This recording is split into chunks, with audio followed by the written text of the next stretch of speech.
This message has been fighting its way to you. Not figuratively, not poetically. I mean, there were forces that did not want you to see this today. There were distractions timed to pull you away. Interruptions arranged at the last moment, a heaviness in your chest that made you want to scroll past everything and close your eyes and disappear. And yet here you are, my child. You are here. And I need you to understand that your presence in this moment is not casual. It is not random. The fact that you stopped, that something in you went still when you saw these words, is the first evidence I want you to hold on to. Because what is coming toward you in this message is not comfort food. It is not a gentle reminder. It is a transmission that was written with your specific name in the margins of eternity, and it has crossed through resistance to reach you now. I know what you looked like last night. I know the bedroom. I know the hour. Somewhere around 2 or 3 in the morning, you were not sleeping. You were sitting. Maybe on the edge of the bed, maybe on the floor, and your hands were not still. They were shaking slightly, or gripped together, or pressed flat against your thighs. And you were asking a question you did not say out loud because saying it out loud felt like the last door closing. The question was something like, how much longer can I do this? Or maybe it was simpler than that. Maybe it was just, is this ever going to change, my child? I was in that room with you. I did not speak loudly because loud was not what you needed. I whispered, and the whisper was this: not yet. I still need you. You may not have heard it in words. You may have felt it as a single breath that passed through you. And for 1 second the shaking stopped. That was me. That was the moment I leaned in and steadied the thread, and you are still here because I held it. I want to tell you something about who you are, and I want to say it plainly. So there is no room for you to intellectualize it away. You are not waiting to become the strongest warrior, you already are. That is not a motivational phrase. That is not a title I am giving you to encourage you to keep going. It is a statement of what already exists. The prophecy that was spoken over your life. The design that was encoded into you before your first breath. It did not activate when you finally got it right. It activated the moment you survived what should have killed you. Past tense, already done. I am not describing a future you. I am describing the you that is sitting here right now, reading this, with tired eyes and a heart that has been through more than most people will ever understand. I want you to do something for me right now. Reach up and press your fingers into the muscles at the top of your shoulders. Press firmly. Feel that tightness there, that density, that place where the tension has been living for so long it has become part of how you hold yourself. My beloved, do not call that stress. Do not call it anxiety. Do not call it the weight of your problems. What you are feeling under your fingers is not breakdown. It is accumulated endurance. It is the physical record of every time you chose not to quit. Every night you stayed, every morning you got back up. Every moment you swallowed the grief and kept moving. It landed there. That tightness is not weakness wearing you down. It is proof you have been carrying more than your frame was designed for, and you have not dropped it. That is not ordinary. That is not something everyone can do. That is what I built into you, and it is showing up in your muscles right now. Type, I am not what they said I was. There are 7 marks that I want to name for you, because I have watched too many of my strongest ones walk through the world without ever understanding what they are carrying. The first mark is the isolation. You already know about this. There was a season, maybe more than one, when the people around you fell away. Not because you did something wrong, not because you became difficult or unlovable. The separation happened because I was doing something with you that required a certain kind of quiet, a kind of formation that cannot happen in a crowd. Crowds rush the process. Crowds create mirrors when I am trying to create originals. The loneliness you felt during those seasons was not abandonment. It was consecration. I was not pulling people away from you to punish you. I was pulling you away from them to protect what I was building. The version of you that is emerging cannot be formed in the middle of noise. What is being shaped requires the kind of silence that only comes when the usual distractions have cleared. The second mark is the exhaustion that has no clear cause. You sleep and wake still tired. You rest and do not feel rested. Doctors find nothing. People suggest you try harder, exercise more, think more positively, and you smile and nod because explaining it would take more energy than you have. My child, this is not a physical depletion. This is the cost of carrying a weight in the spirit that most people cannot perceive. You have been awake to things most people sleep through. You have been processing at a depth most people never reach. That weariness is not disease.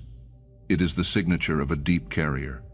The third mark is that you were separated from the celebrations. While others seemed to progress easily to get the jobs and the relationships and the recognitions, you watched from a distance. And the lie that tried to settle in was that you were behind, that you had missed something, that there was a secret everyone else knew that you had not been given. That was not the truth. The truth is that I was protecting you from premature arrival. The places where they were celebrating were not your platform. An early arrival at the wrong stage does not set you up for what I have prepared. I have been preserving you for the moment when what I place you in front of is actually sized for who you are. The fourth mark is that you know things before they happen, not always dramatically. Sometimes it is a small inner knowing, a quiet certainty that a relationship will end before any outward sign, a sense that a situation is not what it appears, a pull in a direction that logic cannot justify. That is discernment. That is one of the gifts I placed inside you during the seasons when you had nothing else to hold on to. Most people have to be trained to perceive what you naturally sense. What looks like overthinking or worry to someone on the outside is, in you, a functioning spiritual instrument. Trust it. The fifth mark is this strange combination, favor and attack arriving at the same time. When things begin to open for you, something also comes against you. The good news and the opposition arrive together. You have probably wondered why it cannot just be the good news alone, why every breakthrough seems to come with a corresponding pressure. That pattern is not coincidence. It is the signature of someone whose advancement I am personally overseeing. The enemy does not bother attacking people who pose no threat. The intensity of what comes against you is, in its own way, a testimony about what I have placed inside you. The sixth mark is the unanswered prayers about the pain, not the big prayers, the small ones. You did not ask for a miracle. You asked for it to stop hurting. You asked for one good night. You asked for a conversation to go well, and I did not answer the way you needed, and you sat with that silence, and something in you had to decide whether you believed in me even when I did not perform on your timetable. The fact that you are still here means you made a choice in that silence. You stayed, and I saw the staying. It is the staying, not the shining moments, that I have recorded with the most care. The seventh mark, the final one, is the survival of what should have killed you. Not metaphorically. There was at least one moment in your life where the circumstances, the betrayal, the collapse, the diagnosis, the loss, whatever it was objectively too much for a person to carry and come back from. And you came back. You came back changed. Yes, you came back scarred. Yes, but you came back. And that return was not your strength alone. That was me pulling you through from the other side of something you could not see. The scar is not evidence of how close you came to being destroyed. The scar is evidence of how completely I was present in the moment you needed me most. My beloved, if you are still reading, I want you to pause for just a moment. You do not have to go anywhere. I just want you to make a quiet decision, right here, to stay with me for the rest of this message. What I have not yet told you is bigger than what I have already said. Now I need to correct something you have been told about why you went through what you went through. The word tested has been used, and it is the wrong word. Testing implies I was uncertain. Testing implies I did not know how you would respond, that I needed to run an experiment, that I sent you into the fire to see what you were made of as if I had not already made you. My child, I did not test you, I showcased you. There is a record in my word that I want you to hold in your mind right now. There was a man named Job, and I want you to understand what I said about him. I said, in Job 1-8, have you considered my servant Job? There is no one on earth like him. I said that to the enemy. I was not asking a neutral question. I was making a declaration. I was pointing at this man and saying, look at what I made. Look at this. The enemy did not introduce suffering into Job's life because Job was weak. The enemy was allowed access because I was confident. I bragged about Job before the trial began. I was certain of the outcome before the first blow landed. And my child, what I need you to understand is that the same transaction happened with you. I did not throw you into the hardest seasons of your life hoping you would survive. I placed you there knowing you would. The trial was not a question mark. It was an announcement. It was me saying, "Watch this one." The armor you are carrying right now was not given to you at a prayer line. It was not downloaded in a conference. It was not transferred by someone laying hands on your head. It was forged, layer by layer, through every circumstance that tried to destroy you and failed. Ephesians 6:16 speaks of the shield of faith, and I want you to understand that faith is not the absence of doubt. Faith is choosing to hold the shield even when your arms are shaking. You have been holding that shield for a long time, and the weight of it has made your grip stronger than anyone who has only ever held it when the circumstances were easy. The first layer of what you have built is an immunity to rejection that most people never develop. You were rejected by people whose approval you needed, and it hurt the way it was supposed to hurt. And you did not die from it. You processed the pain at the depth it required. You did not bypass it. You did not pretend it did not happen. And when you came through the other side, you discovered something that cannot be given to a person who has never been through it. You discovered that rejection from the wrong source does not diminish you. You learned this through experience, not theology, and that is the only way it becomes something you actually carry, rather than something you merely believe. The second layer is a resistance to manipulation. You can feel it now when someone approaches you with a hidden agenda. Something in you goes quiet and watchful.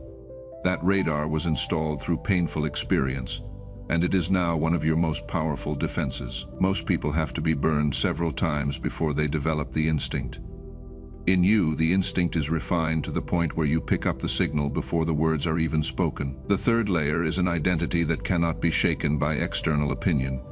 People have tried to define you by your worst moments, your worst season, your worst failure, and the definition did not stick. Something in you kept returning to what I said about you rather than what they said. Even when you could not articulate what I had said about you, even in the seasons when you were not sure you believed in me, something in you refused to accept their version as the final word. That refusal is not stubbornness. That is the signal of a deep knowing. The fourth layer is the ability to perceive what is operating behind the surface of a situation. To sense when what is being presented is not what is actually happening. This is discernment of spirits, and it is rare, and you have it. And it is not fully under your conscious control, which is by design. I made it a sensing rather than a logic, so it could not be argued out of you. The fifth layer is the one I want you to sit with for a moment. Authority to tread on serpents, as Jesus declared in my word. The authority to move through environments that would poison others without being destroyed. You have walked through situations that should have contaminated your faith, your hope, your sense of self, and you came out the other side still able to believe. That is not personality, that is armor, and it is yours. I did not lend it to you for the hard season and plan to reclaim it when the season changed. It is part of who you are now. You carry it everywhere you go. Type, "I am the one God chose." I want to talk to you about the fear of blessing, because I have seen it in you, and I want to name it without shame. There have been moments when good things began to come toward you, and something inside you flinched, not from ingratitude, not from false humility, but from a deep, almost animal awareness that peace feels unfamiliar, that abundance feels like a trap, that if you let yourself fully receive the good thing, it will be taken from you more cruelly than if you had never had it, my child. That fear is not spiritual weakness. That is a trauma response, and it is a reasonable one given what you have lived through. You know how to survive pain. You have developed entire systems for surviving pain. What is terrifying is that you do not have equivalent systems for thriving in abundance. The peace makes you nervous because you cannot protect yourself from a good thing the way you can brace against a bad one. I want to say this to you clearly, that fear is wisdom in an outdated context. The body that learned to fear calm in order to stay alert when the next attack came, that body kept you alive. But the season of constant attack is ending, and I am going to need you to learn, slowly and with patience toward yourself, how to stay in the good without waiting for it to be taken. I am not asking you to flip a switch. I am not asking you to perform gratitude before you feel it. I am asking for something much smaller and much more manageable. The willingness to let good things land without immediately reaching for the exit. One moment of receiving without flinching. Then another. Then another. That is how a new system gets built. Not through a single decision, but through repeated small acts of trust.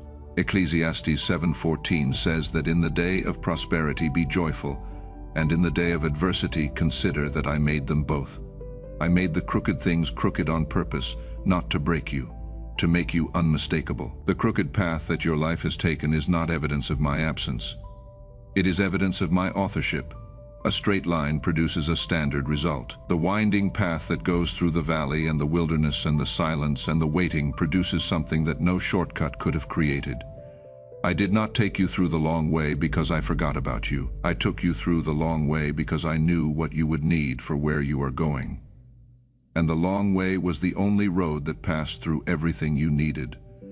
I want to tell you what I have recorded, not figuratively, not as a metaphor for divine compassion.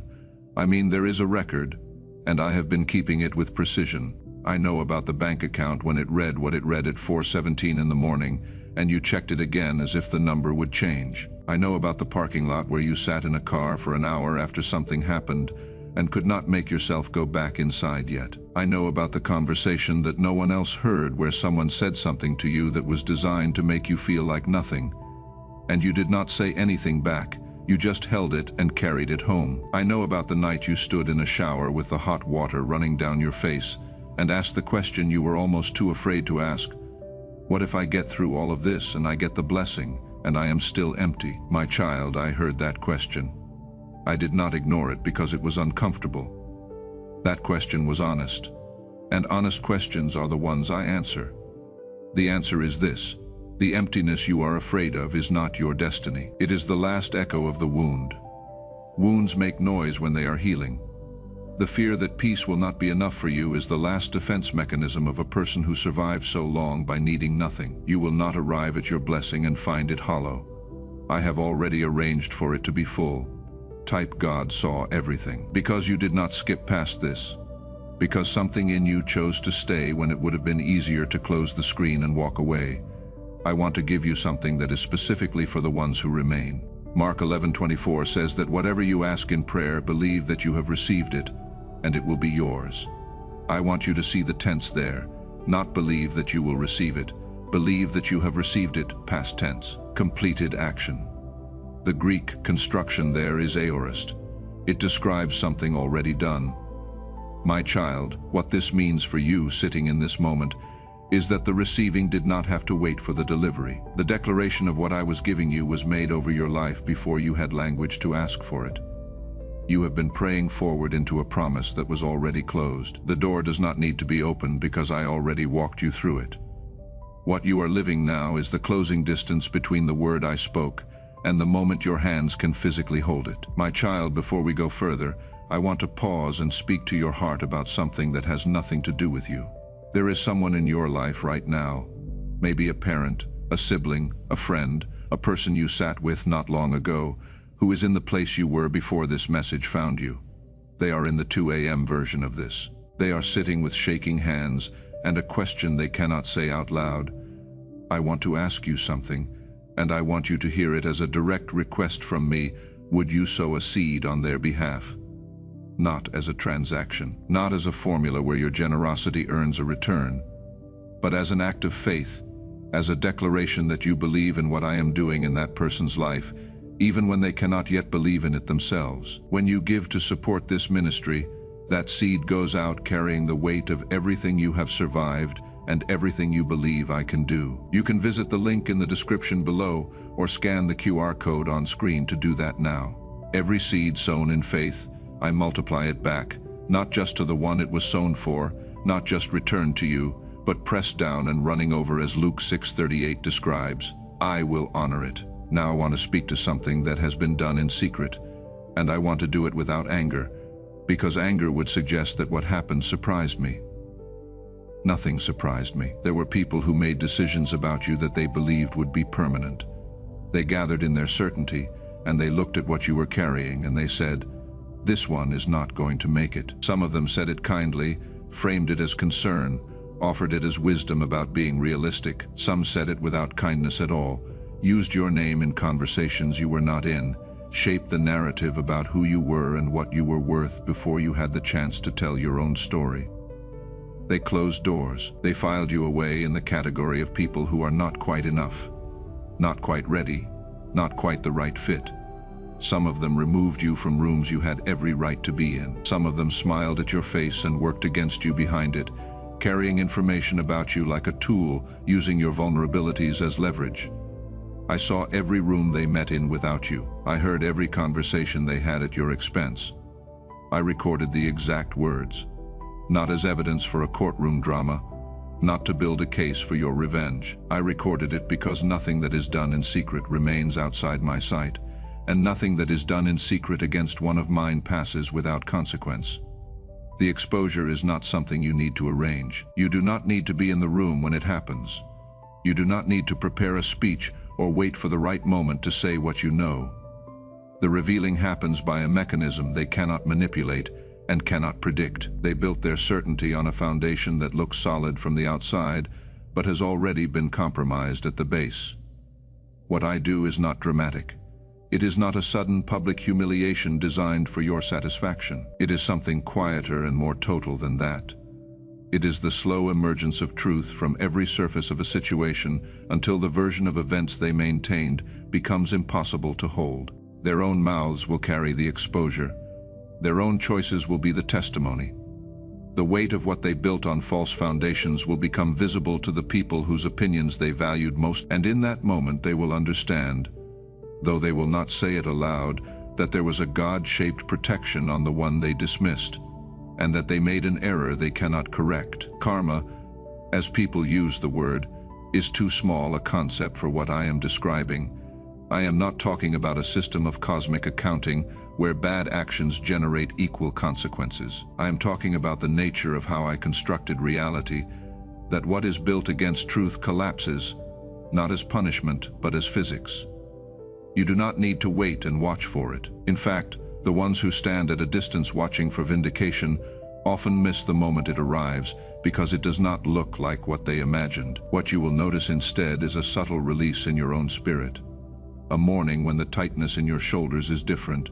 A day when their name passes through your mind and generates no charge. That release is the signal that the account has been settled, not by your hand but by mine.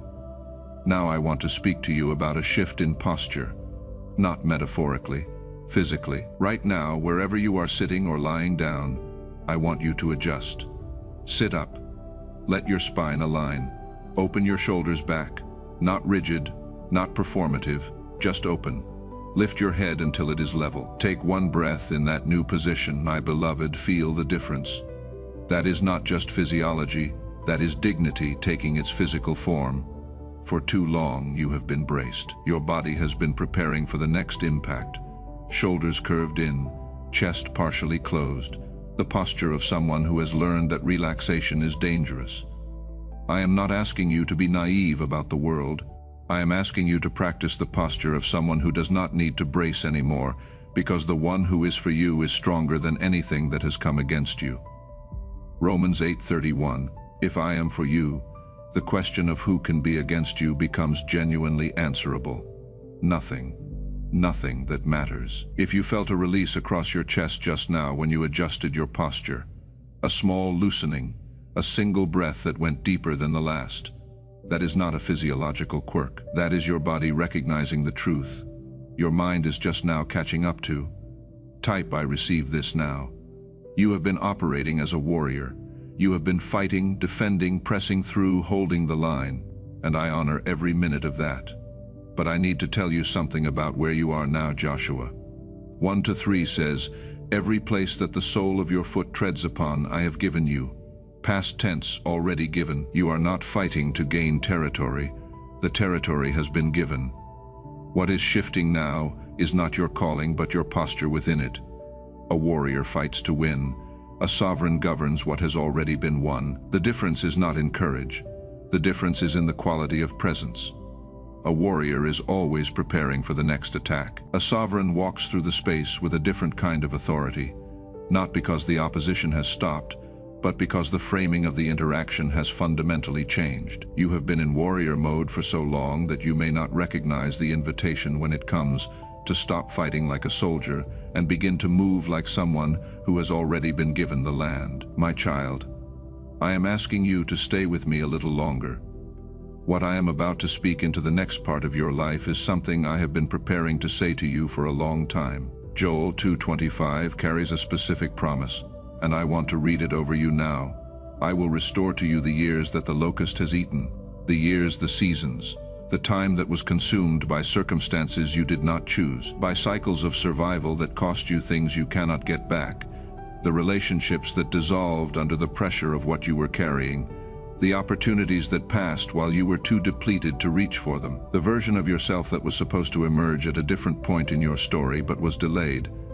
I am restoring it, not as a replacement, not as a lesser version of what was lost, but as something that carries the compound interest of the waiting. Every year the Locust 8 was a year I was preparing something that could not have existed without the delay. The person who was ready 10 years ago could not have received what is being prepared for who you are now. The suffering was not the main story. The suffering was the formation.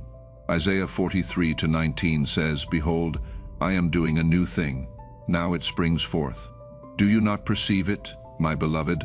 I want to speak to the word perceive. There are moments when the new thing is already moving and the one it is moving toward cannot see it yet, because they are still looking at the old shape of things, still measuring by the old metrics, still expecting deliverance to look like the version they imagined. The new thing I am doing in your life does not look like what you have been picturing.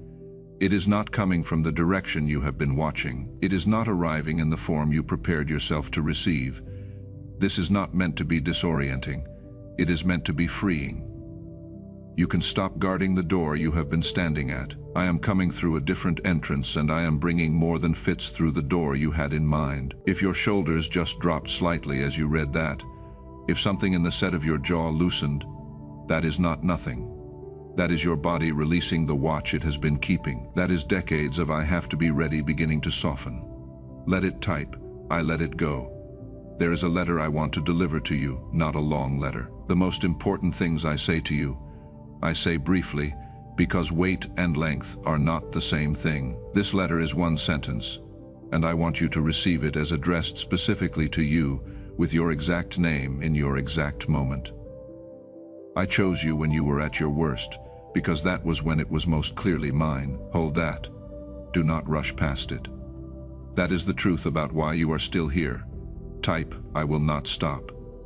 Now I want to speak about what the next season requires of you, not a program, not a numbered list of disciplines, a posture and a set of awarenesses that will serve you as you move into what I am bringing. The first thing I want to say is that you must learn to receive without interrogating the gift. You have a habit built from survival, of examining good things for their hidden cost, checking blessing for the trap embedded in it, holding favor at arm's length, until you can verify it is real. That instinct kept you from being manipulated.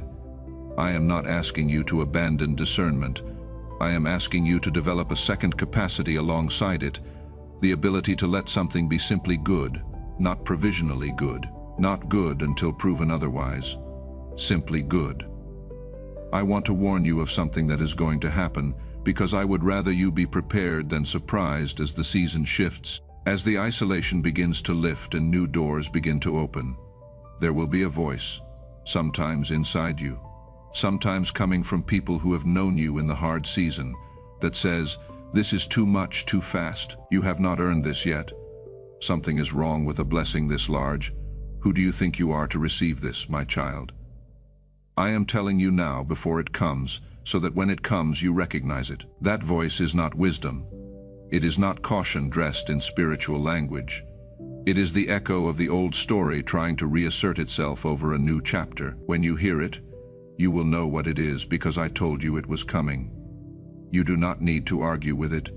You do not need to rebuke it loudly. You simply recognize it, name it for what it is, and return to what I have said about you. Beloved, I want you to make one more quiet decision before we reach the end of this message. To stay, and to take what is in the final part of this message, not as information but as commission. Nehemiah 4:17 describes the people who were rebuilding the wall while enemies surrounded them. They worked with one hand and held a weapon in the other. That image is not ancient history. That is your current season. You have been building with one hand, constructing the new thing, pressing forward with the vision, while the other hand held the defense. I want you to know that the season where both hands are needed for building is coming. The weight of the weapon is not permanent, but for now the posture of the one who builds and defends simultaneously is not weakness. It is exactly right. Hold both. Keep building. The wall you are raising is not for you alone. What I am building through your hands is something that will stand long after the people who tried to stop the construction have been forgotten. What you are doing in this season matters beyond the scale of what you can currently see. I have a wider view, and from where I am standing, what I see is a foundation being laid by someone who refused to stop building even when the opposition was loudest. That is the kind of building that lasts. 2 Corinthians 1-4 says, I comfort you in all your tribulation, so that you may be able to comfort others who are in any kind of trouble, with the comfort with which you yourself are comforted by me. My child, this is the second purpose of everything you have carried, not just your own survival, not just your own vindication. The weight you carried made you capable of holding someone else's weight. The specific texture of your suffering gave you a language that speaks directly into specific suffering in others. You will sit with someone who is in the 3 a.m. version of where you once were, and what you say to them will not be a general encouragement. It will be precise. It will land. Because you were there, and you came through, and the testimony is not just that you survived, but that you were held. That I was real in the darkness. That the whisper in the shaking hands moment was true. That not yet I still need you was not a comfort you manufactured for yourself, but a word that came from outside you and proved itself by morning. Type this is true. Isaiah 60-22 carries a line that I want to leave with you as we approach the end of what I have to say. In its time, I will hasten it. The two parts of that sentence exist in tension on purpose. In its time acknowledges that there is a time, that the process is not arbitrary, that the formation has been doing something, and I will hasten it acknowledges that I am not passive in the timing, that when the moment of fulfillment arrives, it does not drift toward you slowly, it comes quickly and with purpose. You have been in the "in its time" portion of the sentence for a long time. What I want you to begin to hold is the second half. The hastening is already in motion. The moment when it accelerates is not theoretical. It is approaching you from a direction you can feel even if you cannot name it. Something in the spirit of this season is different from the seasons before it. You have felt that. You could not explain it to anyone, but you have felt it. That feeling is accurate. Revelation 3:21 speaks of being seated with me on my throne, as I was seated with my Father on his throne after overcoming. My beloved, the language of seated in that verse is the language of completed victory. It is not the language of continued striving. It is the posture of someone who has come through the warfare into the place of ruling authority, not ruling over other people, but ruling over the territory of your own calling with the full weight of what you have been given. That is where I am bringing you, not to a higher level of the same fight, to a different category of existence. There is something happening in your chest as you read this, a fullness, a kind of warmth or pressure that is distinct from ordinary emotion. That is not sentimentality, that is recognition. Your spirit knows this is true even while your mind is still processing it. Let both happen at the same time. Type, I feel this. The name that is written over you in eternity did not change during the hardest seasons, when others were redefining you by what you were going through, when the circumstances were loud enough that even you began to wonder if the original version of yourself was still intact. I was still holding the original. The blueprint did not change. The scroll did not change. What I wrote before your days began was not revised based on the opposition's assessment. You have not become less than what I designed. You have become more. Every layer of armor, every development of discernment, every scar that carries knowledge, every muscle of endurance that was built under weight You are a more complete version of the original now than you were before the hardest things happened, not in spite of them. Through them, you did not find this message. This message found you, and I want you to understand that statement fully before you close it and go back to your day. The algorithm did not send this to you. I did. I arranged the specific path that brought you to this specific minute. I worked backward from this moment and arranged the circumstances that made it possible for you to be here. That is not mysticism. That is the nature of how I work in the lives of the ones I have specifically chosen for a specific purpose, at a specific time. Isaiah 60:22 again, in its time. This is a time you are in it. I want to speak one final thing to the part of you that is wondering whether any of this is really for you specifically, or whether you are receiving a general blessing meant for a general audience. My child, the 417 in the bank account, the parking lot, the shower, the 3 a.m. shaking hands, the shoulder muscles where the accumulated endurance lives. The question you could not say out loud. I named those because they are yours. I was there for each one, and what I am speaking now is not broadcast over a crowd. It is aimed at you, at the specific coordinates of who you are and what you have been through, and where I am taking you from here. Type "This is mine." You cannot go back to who you were. Not because you are not allowed to, because you no longer exist in that form. What you were has been transformed, through fire and formation and survival, into what you are now, and what you are now is not a damaged version of what you were supposed to be. It is the completed version of what I intended when I wrote your name into the design of things. The warrior did not fail to become something better. The warrior was always the path to the sovereign. You have passed through it. You are on the other side. I am holding what I promised. Every word I have spoken over your life is still in my hand, full weight, fully intended, not diminished by the delay, not conditional on your performance during the hard season, not subject to revision based on the assessments of people who did not have access to the full story. Joel 2:25, the years the locust ate. Joshua 1-3. Every place the sole of your foot treads, the past tense of my promises, is the most powerful tense I have already given. You are simply walking into what I have already prepared. My daughter, in this moment, I want to say this once. Directly, I am proud of you.